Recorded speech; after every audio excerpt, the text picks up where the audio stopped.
అమ్మగారు ఆవు పాలు తెచ్చిన. ఆ పాలక్కడ తగలేసి నువ్వు ఇటు తగలడు. ఒకసారి సుబ్బి, ఇక్కడేవో ఇంగ్లీష్ ముక్కలు ఏడ్చాయి కానీ కాస్త చదివి చెప్పు. నాకేం వచ్చు అమ్మగారు. ఈ మధ్యలో నేర్చుకుంటున్నానని చెబుతావు కదే. ఆడు శతపోతుంటేను 4 ముక్కలు గిలుకుతుండాలండి. ఆ 4 ముక్కలు 2 ముక్కలు ఉన్నాయేమో చూడు.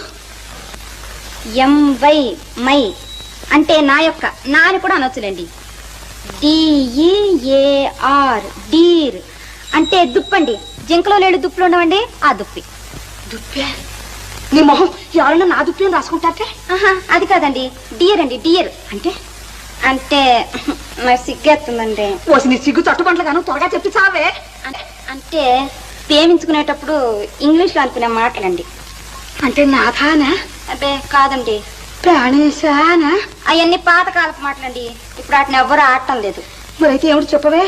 అంటే నా ప్రియా అని. ప్రియానే?